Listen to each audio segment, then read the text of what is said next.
Hi, and welcome to the MilSpouse Transition live stream sponsored by SpouseLink, a community to support, inform, and inspire military spouses. I'm Anna Larson, a military spouse transition expert and your host for today. Now, Exceptional Family Member Program, or the EFMP program, that military families have always had to navigate is complex and very often frustrating to ensure the best care and consideration is given to their special needs family members.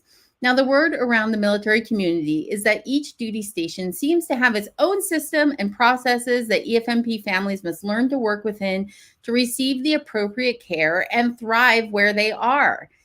Now, transitioning out of active duty life is looming, and the questions that families are facing may be even more difficult to find answers to. I know that when I was doing some research on this topic, I wasn't able to find answers to many of the questions that I had. EFMP families need to maintain continuity of care, ensure that services are available where they land after active duty military life. These are all additional difficult considerations that can even overshadow the other types of difficult questions that we have to ask ourselves, like where are we going to live after we transition out? What kind of employment are we going to be looking for? Will my job have sufficient health care insurance for us? Now, today's guest, Austin Carrig, will be sharing what EFMP family members need to know as they transition out of active duty military life and into the civilian world. Please ask questions, drop comments, share your own experiences with us today. Thank you for joining us. I know that you are going to enjoy today's show. Now, to get started, I would like to introduce Austin with her bio. Let me just add this up here on the stage. So, Austin is the founder and chief executive officer of Exceptional Families of the Military, or EFM. She's an Army spouse of 21 years and a mother of 3 children, ages 22, 19, and 11. In 2020, Austin founded Exceptional Families of the Military after testifying before the House Armed Services Committee in an effort to unite the voices of military families like hers and raise their voices collectively to incite change. It makes me want to pump my fists a little bit. Gets me excited. Now, Exceptional Families of the Military represents more than 148,000 families enrolled in EFMP with a mission to connect military families with disabilities, special health care needs, or additional educational needs from all branches of service in order to navigate within the Exceptional Family Member programs and identify areas of improvement that affect the families they represent. Using the data they collect while simultaneously assisting families, they endeavor to create a long-lasting, systematic change in the laws and regulations that affect EFMP families. So I'm very excited to bring Austin into the screen. Let me remove her bio, and I'm going to add her to the stage so we can all say hi. Hi, Austin. It's so good to see you.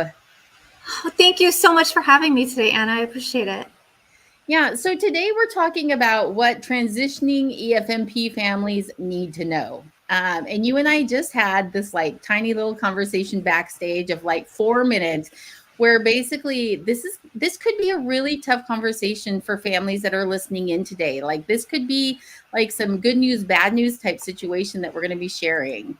So thank you for being here. I think that having you here as a resource is going to maybe give some comfort, I guess, in a world where it can get very difficult, frustrating, and confusing. I hope I can help. I feel like I'm always the bringer of bad news. So maybe we'll come up with something positive before I get off with you today. Well, we're going to try and keep this positive for sure, right? The whole point is we're here to help as much as we possibly can. I think the idea is, though, that there is a reality that has to be confronted when you're transitioning out of active duty, whether that be an ETS or whether that be a retirement.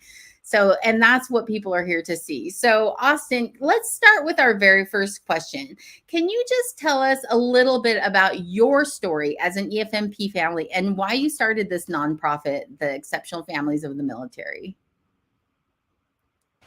Sure. So my husband's been active duty for 20 plus years. We've kind of quit counting. But in 2020, I brought home a beautiful little girl at 6 weeks old that joined our family through adoption.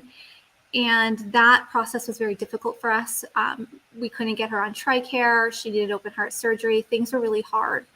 And fast forward to 2020, I had been working on advocacy in the Medicaid world for quite a while and was just starting to move into TRICARE when I was asked to testify before the House Armed Service Committee on the EFMP program. And there were so many people there that day that they had to open a second viewing room.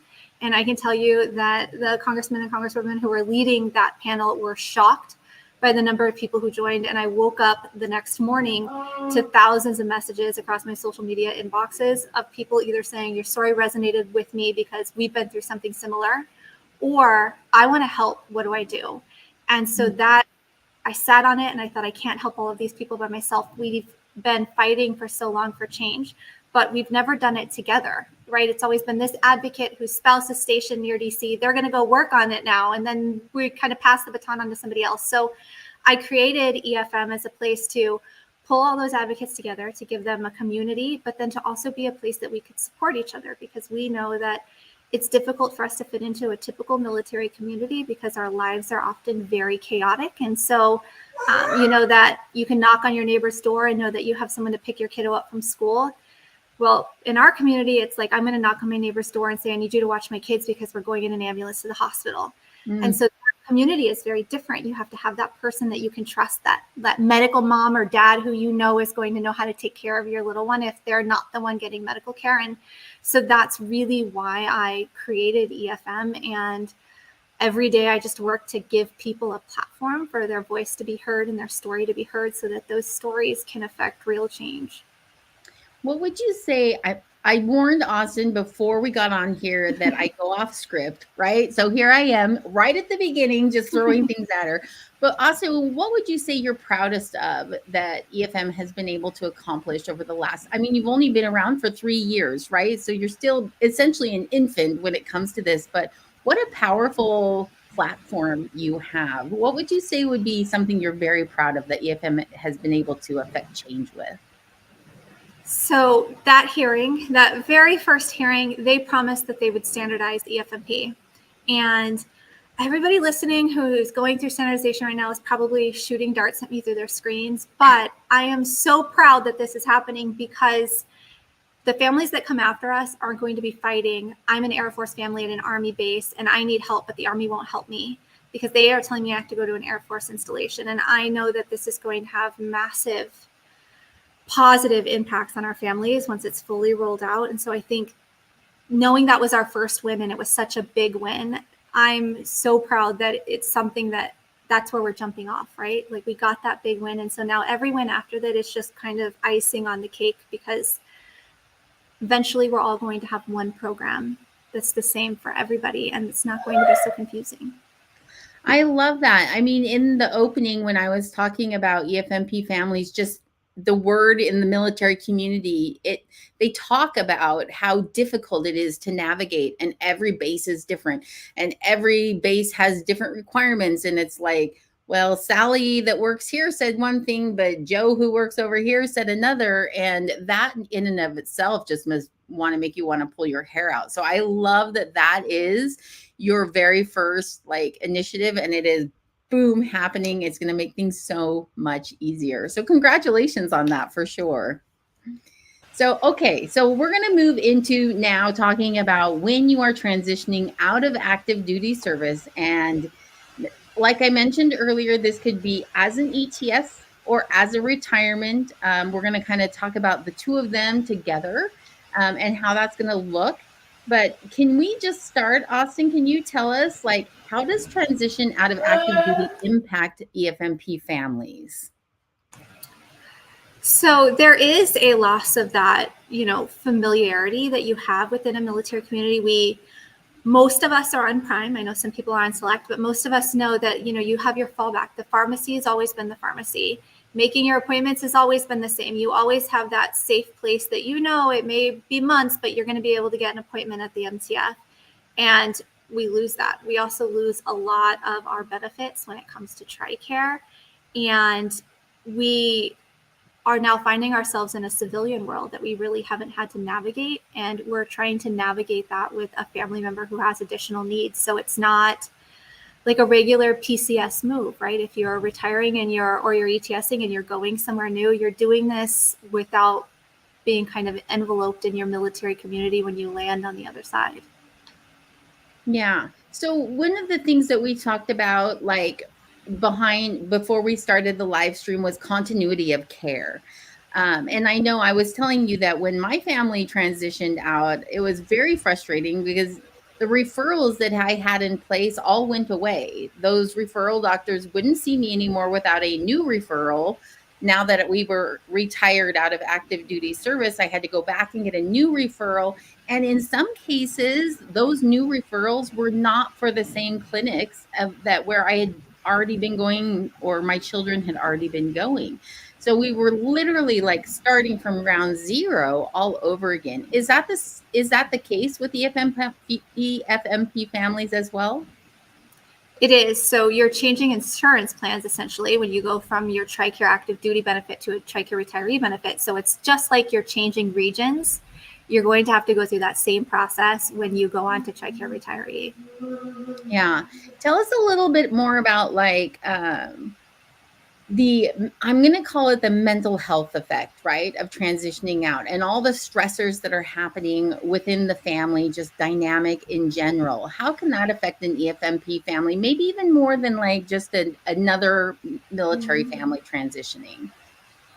Sure. So we know that our families are already living with much higher levels of stress than our peers who aren't living with the medical, mental health, behavioral health, educational needs that our families are. So these families are transitioning out. They're going to be struggling to get those new referrals and authorizations that you spoke about. We know there's a national shortage of behavioral health medications for some diagnoses. So they're going to be struggling to find pharmacies that can get them that medication. And again, it goes back to they're going to be moving into into a civilian community away from that military community. So they're not going to have that support system built in place that was kind of automatic. And so we see these families, I have a little one behind me, I'm sorry. We see these families really kind of struggling to figure out where to start, right? Where they're starting this new process all over again, but it's not the same process they've done every time they've PCS'd in the past. And so it just adds to the level of stress and a lot of anxiety, especially if they have children in the mix, because those kids, again, this is going to be a very different type of transition than they've experienced. Yeah. Is there any way to like pre-pave that road where your care team knows that you're getting ready to transition, to set things into place so that it makes it just a tiny bit smoother? In fact, you know what? I'm going to like ask the next question because I feel like that kind of falls under it. And the next question really is like the unique considerations and conversations that EFMP families need to be thinking about. So is planning in advance some sort of continuity of care, getting additional medication, getting additional services lined up, something along those lines that would be available to an EFMP family that you know of? So, a hidden secret within the military is something called the DD 3054, our Family Needs Assessment.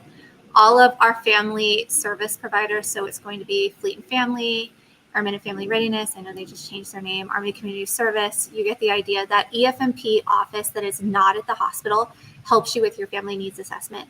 So you're going to tell them all the things you're worried about, and it is literally their job to go piece by piece and help you figure out those pieces that are missing.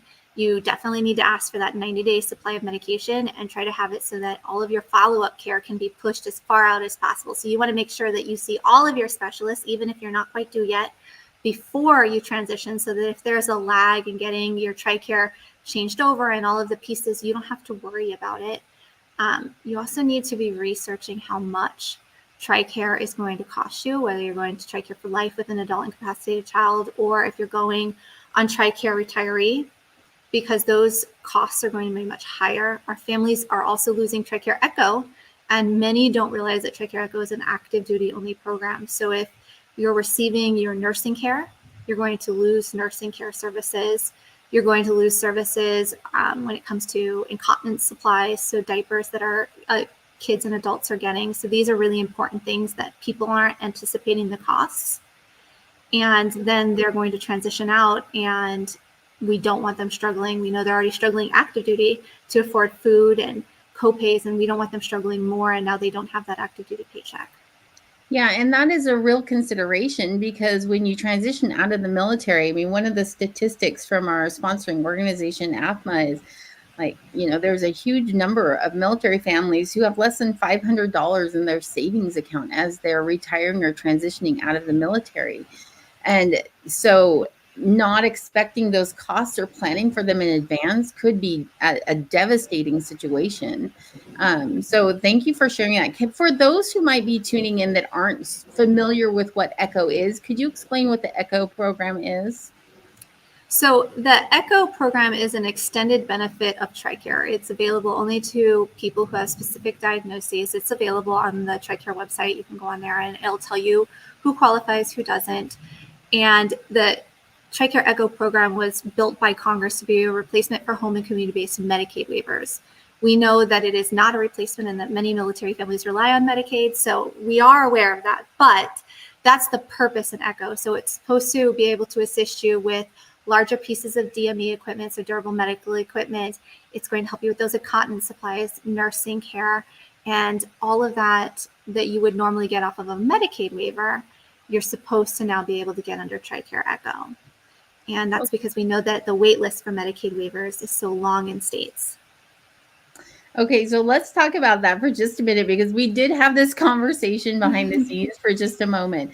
Let's talk, because I think that a lot of EFMP families are counting on Medicare to jump in and kind of save the day a little bit, and that might be the wrong way to say that, but to at least be there as the fallback to support their family as they transition out of active duty. Can you give us what I'm going to call a little bit of a reality check of what they're facing when they do leave active duty service and the ECHO program's not there and they do go on that wait list? So every state has a Medicaid waiver wait list. A Medicaid waiver means that they don't include your income. So this is completely different than those families who are going to theoretically qualify for Medicaid when they get out. So our lower enlisted families may qualify for Medicaid at separation. The majority of our families are looking at a Medicaid waiver. The Medicaid waiver waitlist in every state can be different. Some states don't have a waitlist at all. Other states, we're hearing 18 plus years to get on the top of the waitlist. So when you're looking about where you're going to move, you probably don't want to move to Texas, who has one of the longest waitlists.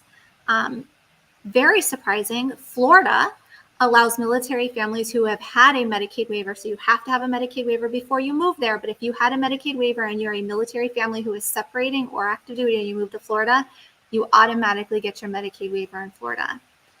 That doesn't exist in most states. And so if you're relying on Medicaid to pick up those costs that you had previously had covered by TRICARE ECHO, you need to really think about the place that you're moving and consider how much you're going to need that Medicaid waiver and how long you can financially absorb the costs for those services until you get on the waiver.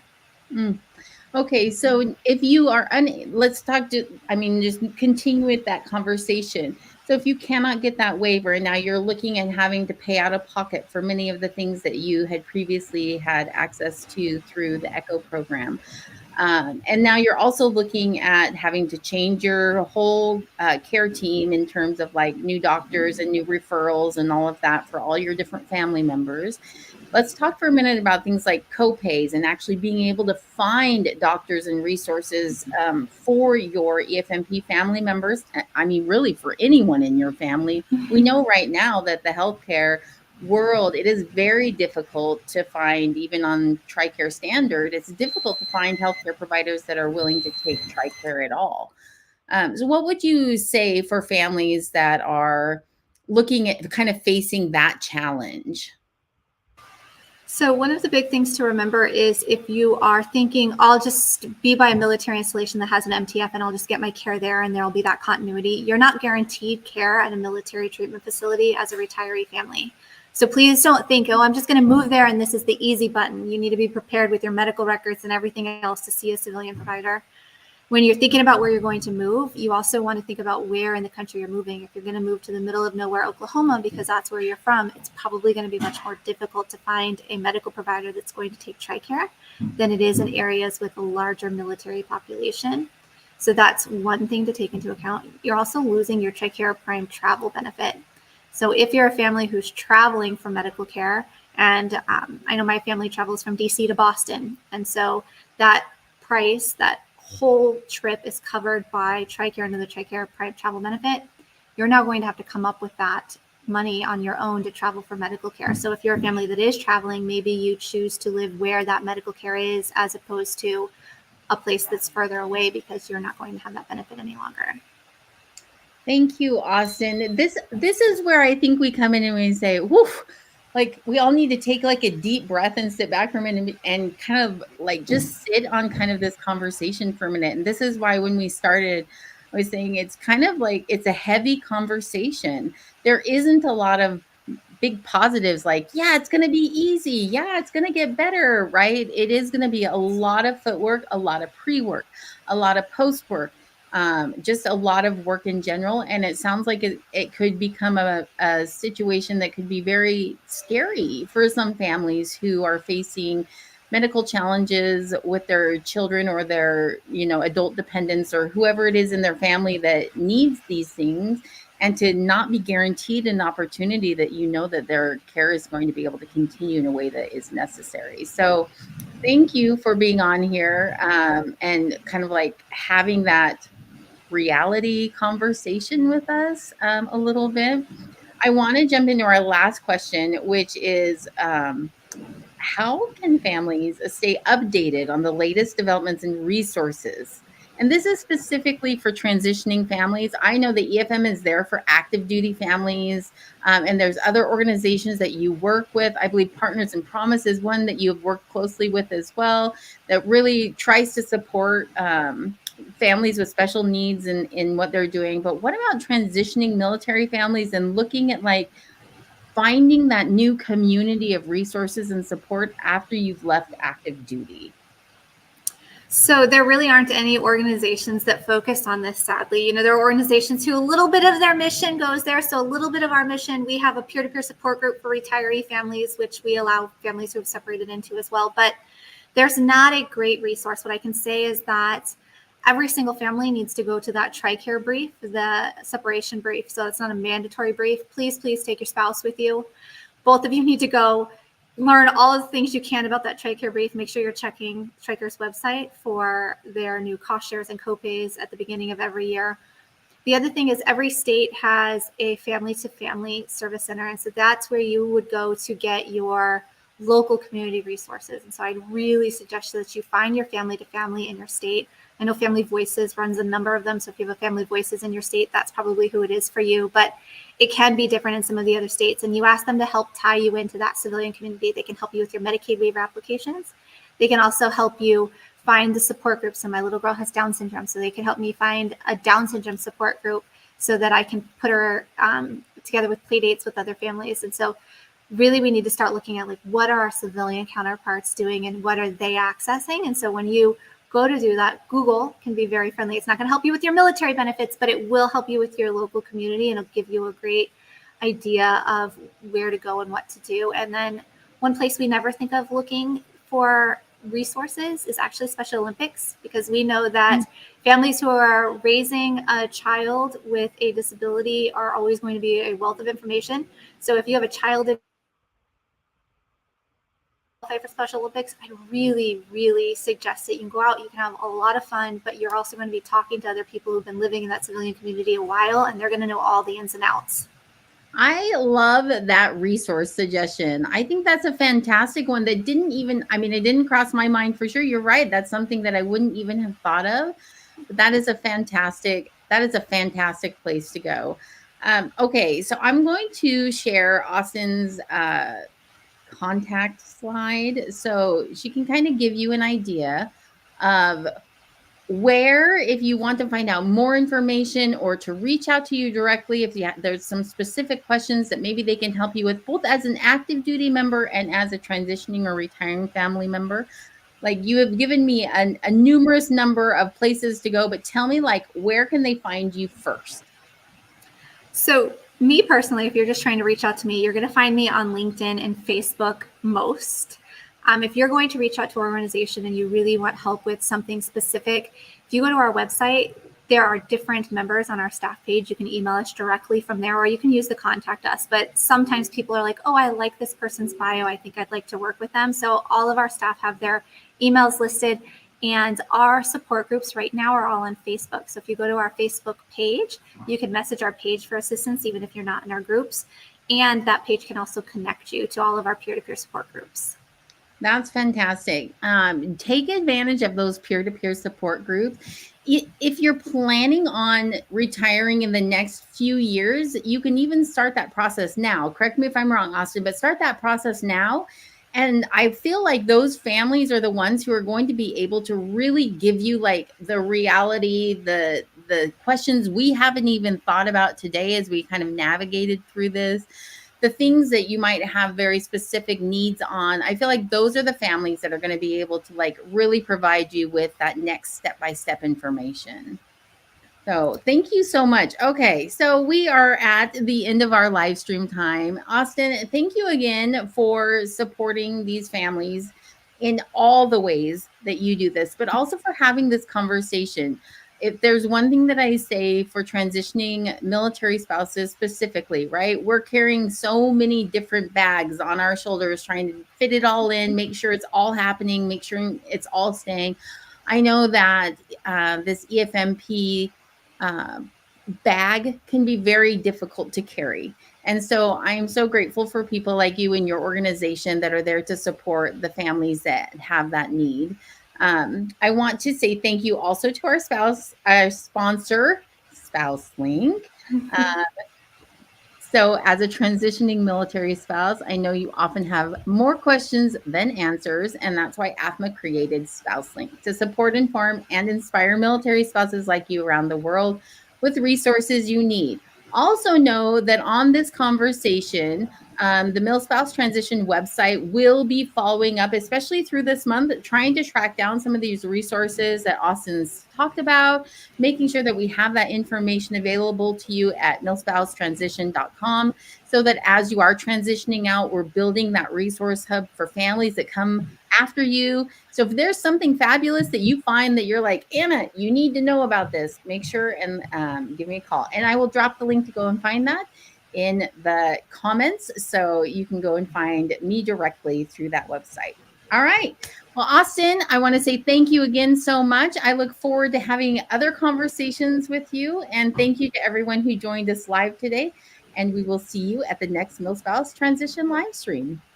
Bye.